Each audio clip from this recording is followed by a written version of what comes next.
हम बहुत बार कहते हैं कि यार लूसेंट पढ़ लो या कोई और एबीसीडी किताब पढ़ लो, किताब पढ़ने से सिलेक्शन नहीं होना, लेकिन एक अप्रोच होती है ना, वो चीज़ नहीं थी। हमें वो लिमिटेशन पता होनी चाहिए, क्या पढ़ें क्या ना पढ़े और कहाँ से पढ़ें। जीके में ये मेन होता है कि तुम्हें क्या छोड़ना है। बीच में मैं भटक गया था 2 साल की, मैंने तैयारी छोड़ दी थी। तो आप सभी को नमस्कार। आज हम बात कर रहे हैं अंशु गंगवार, जिसका सिलेक्शन हुआ है गवर्नमेंट जॉब में, एसएससी में और एसएससी सीएचएसएल में, और इसकी जो रैंक है वो कौन सी है? सही लेवल 11वीं रैंक है। इस बच्चे के साथ मैंने वीडियो कॉल पे भी बात की थी जब इसका रिजल्ट आया, और इसका पहला अटेम्प्ट था जहाँ पे इसने इतनी बढ़िया सिलेक्शन लिया है। और ये बहुत ही साधारण से ही परिवार से है, रामपुर से है, यूपी में, जहाँ की जयप्रदा है। हाँ सर, जयप्रदा जहाँ से जयप्रदा चुनाव रह चुकी हैं। जयप्रदा रह चुकी हैं। तो ये वहां से इस बच्चे ने तैयारी की है। अच्छा, मम्मी पापा क्या करते हैं? सर पापा मतलब फार्मर है और मम्मी आंगनबाड़ी होती है गाँव में। अच्छा हाँ, आंगनबाड़ी वर्कर्स में। आजा बेटा बैठ। अच्छा ये बता कि तेरा कौन सा अटेम्प्ट था ये? सही पहला अटेम्प्ट था मेरा। सीजीएल भी पहला था, तभी सीजीएल की प्रिपरेशन कर रहा था मैं तो। अच्छा, और सब वो बिगड़ गया, तो ये तो बैकअप था मेरा। सीजीएल कैसे बिगड़ गया जो तूने कब बिगड़ गया? इंग्लिश में थोड़ा मैंने ओवर कॉन्फिडेंस था ना, वो इंग्लिश की वजह से मेरा बिगड़ गया। तो इंग्लिश मीडियम से पढ़ा हुआ है क्या? हाँ सर, इसी वजह से। अच्छा, इसीलिए तूने इंग्लिश पे ज्यादा ध्यान नहीं दिया हाँ होगा। सर, मैंने कोई कोर्स वगैरह नहीं किया। एक बुक आती है, फेमस है काफी, तो वो बोली। उसी से करके हाँ, तैयारी। तो मेरे को लगा सब हो जाएगा उससे। मॉक टेस्ट में भी अच्छा हो रहा था, लेकिन जो रियल एग्जाम में, हमें तो रियल एग्जाम से मतलब है, तो उसमें सर उसी वजह से मेरे क्वेश्चन एक्यूरेसी गलत हो गई, तो इसी वजह से नहीं हुआ। तो वो सीजीएल और सीएचएसएल मेंस में केवल 7 दिन का गैप था।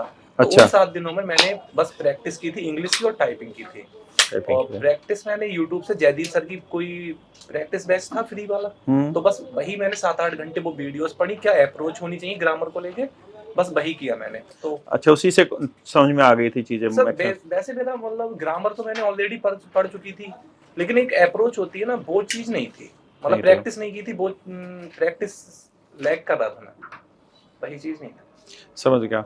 यानी मेन चीज ये है कि आप अगर इस कॉन्फिडेंस में बैठे हैं ना कि यार हम तो इंग्लिश मीडियम से हैं, तो हमें इंग्लिश की जरूरत नहीं है तैयारी करने की, तो ये गलती मत करना।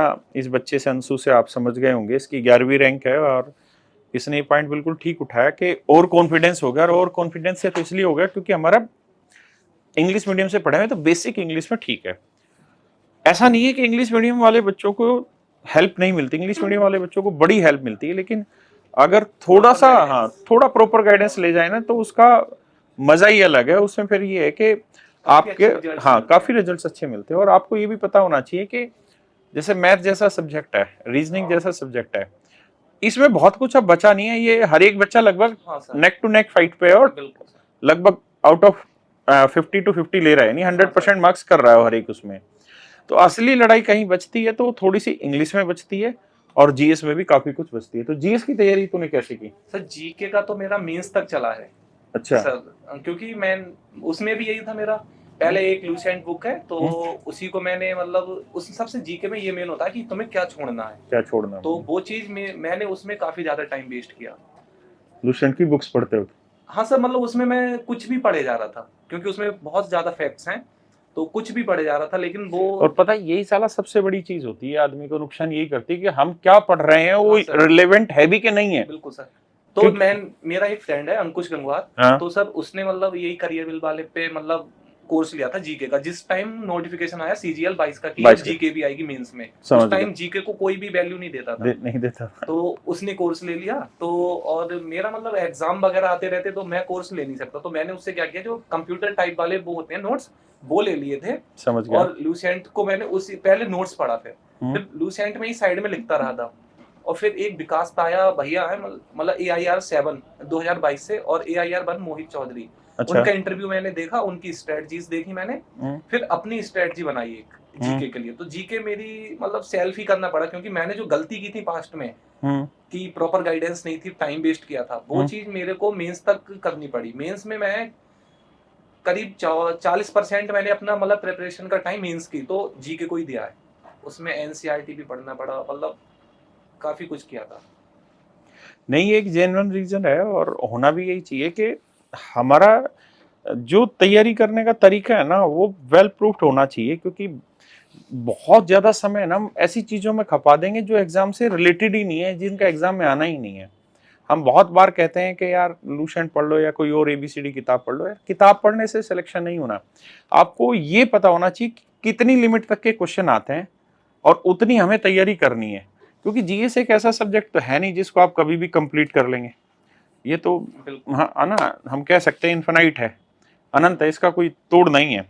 तो जब कोई चीज बहुत बड़ी मात्रा में हो तो वहां तो सिलेक्टिव चीजें उठानी चाहिए, और उस सिलेक्टिव चीजों में ही, मैं किसी कोचिंग को प्रमोट नहीं करता, लेकिन मैं ये कहता हूँ कि सिलेक्टिव चीजों के थ्रू ही हाँ आप एक्सपीरियंस का फायदा उठा सकते हैं।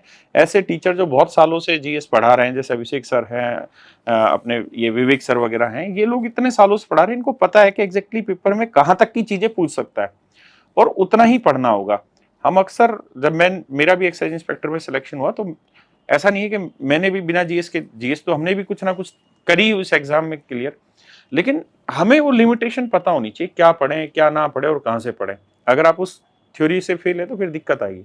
और इंग्लिश का तूने फिर जयदीप सर का रिवीजन किया बस 7 दिनों में। और मैथ में सर मैथ में तो आपको सब बताया ही था, कोई भी पूछता है, मतलब राकेश यादव क्लास नोट्स, अगर तुम एवब एवरेज हो, एवरेज भी हो, तुम्हें मैथ समझ में आती है तो एक नोट्स ले लो, क्लास नोट्स ले लो, बाकी एक कोई प्रैक्टिस बुक ले लो। मैंने 2021 में लिया था, मतलब उस बीच में मैं भटक गया था 2 साल के लिए, मैंने तैयारी छोड़ दी थी। अच्छा, मतलब कुछ और था मेरा पर्सनल रीजन। तो उसमें फ्लिपकार्ट पे राकेश यादव क्लास नोट्स मैंने सर्च किया, तो उसके साथ एक 7300 वाली जो बुक आ रही थी, हाँ। क्योंकि मेरा क्लियर था कि एक बेस, मतलब मैथ्स तो मेरा था ही हमेशा और अच्छा सब्जेक्ट था, लेकिन बस वही था, एक पहले मैं एक्स लगा के सॉल्व करता था, समझ गया, मतलब ट्रेडिशनल मेथड्स जो होते हैं, उस अप्रोच से बात नहीं बनेगी। बिल्कुल सर, बिल्कुल। और मैंने फिर एक PDF मिल गई थी, मेरे को समझ में आ गया बस यही है जो भी है। मैंने क्लास नोट्स मंगाए 2021 में ही, और उसके साथ 7300 वाली वो आ गई थी। कोई ऑफर आ रहा था तो मैंने दोनों मंगा ली। वैसे एक किरण वगैरह की बोली थी किसी भैया ने, तो मैंने, वो सस्ती पड़ रही थी तो मैंने दोनों ही मंगा ली थी। ठीक ठीक। तो मैंने बस यही किया है, क्लास नोट्स मैंने 3-4 बार किए, पहले प्रैक्टिस नहीं की थी। उससे एक गट फीलिंग होती है और एक डेवलप, क्या कहता हूँ, अंडरस्टैंडिंग बन जाती है। वो एक सेंस डेवलप हो जाता है सवाल को देख के, जो होती है क्वेश्चन को कैसे अप्रोच करना है। और फिर उसके बाद मैंने प्रैक्टिस की है और कैलकुलेशन की। कैलकुलेशन तो मतलब मॉर्निंग में करता था मैं 30-40 मिनट। अच्छा, रोज? हाँ सर, डेली करता था। ब्रिलियंट। और दूसरा ये है, मतलब एक अलग से मैंने ये किया, जिस टाइम पे मेंस होता है ना, मेंस का टाइम, उस टाइम पे मैं सेक्शनल लगाता था मैथ्स के और रीजनिंग के। समझ गया, स्पीड मैनेज हो जाए वहां पे। हाँ सर, बिल्कुल। तो मेरा मतलब टियर 1, वो सॉरी सेक्शन 1 जब हुआ था, मतलब CHSL में, तो बच्चे कर रहे थे, मैं चारों तरफ देख रहा, मेरे पास 1.5 मिनट बचा हुआ था उस टाइम। अरे वेरी गुड, मेरा मतलब 60 के 60 क्वेश्चन हो रखे थे मेरे सेक्शन 1 में, रीजनिंग के 30 थे और 30 मैथ्स के, और 1.5 मिनट बच गया था। 1.5 मिनट बचा हुआ था, और उसमें एक्यूरेसी भी परफेक्ट थी, 90 आउट ऑफ 90। बाकी मैं देख रहा बच्चों को वो मतलब करने में लगे पड़े, वहीं से कॉन्फिडेंस अलग ही पहुंच गया था। और रीजनिंग की तैयारी कैसे की? रीजनिंग तो प्रैक्टिस ही करनी होती है, और लेकिन उसके लिए भी एक क्वेश्चन को कैसे अप्रोच करना मेनली वहां दिक्कत फंसती है। बाकी कुछ चैप्टर हैं, कैलेंडर है और सीरीज है, नंबर एनालॉजी है, बहुत सारे मतलब कुछ हैं जिसमें दिक्कत होती है, तो वो मैंने यूट्यूब से ही किए थे। और नोट्स भी पड़े हुए हैं मेरे फोन में, पीयूष बार्सने सर के। अच्छा, कैलेंडर वाले 4-5 पेज पे आ गए थे मेरे, तो मैंने फोन में खींच के रख ली। वो 4-5 पेज पता नहीं कहाँ चले जाते, तो फोन में है मेरे पास अभी। गुड, बेहतरीन। तो अभी इस बार CGL में कैसी क्या तैयारी चल रही है 2024 के लिए? अभी मैं स्टार्ट करूंगा। अच्छा, अभी स्टार्ट करेगा? हाँ सर, मतलब वो तैयारी मतलब अभी रोक दी थी, जब से इसकी आंसर की आई है तब से मैं थोड़ा ब्रेक ले लिया। जरूरी भी है बीच बीच में ना ब्रेक, ताकि वो माइंड वहां से दूर हो जाए थोड़े दिन के लिए, वरना हम एक ही चीज पे दबान। अब बढ़िया से मेहनत कर और भाई कोशिश करके CGL में भी तेरा सिलेक्शन हो, और हम जैसे टीचर्स को भी प्राउड फील हो, और जीवन में आगे हमें मजा भी आए कि हाँ यार हमारे बच्चे एक साथ कई पोस्टों पे सिलेक्शन ले रहे हैं। और ये तेरा पहला ही अटेम्प्ट था? हाँ सर, पहले अटेम्प्ट था। MTS वगैरह भरा था फॉर्म? MTS भरा था, उसमें मतलब एक्यूरेसी की बात होती है, उस वजह से नहीं हुआ था, क्योंकि रीजनिंग और इंग्लिश मैथ्स लगती नहीं है उसमें, तो इंग्लिश और जीके कोशिश ये करते रहो कि धीरे धीरे धीरे धीरे धीरे धीरे जो भी एप्लीकेशन फॉर्म भरवाए जाते हैं सारे भरते रहो, सिलेक्शन की तैयारी करते रहो, हर एक में अपने आप धीरे धीरे सिलेक्शन हो जाएगा।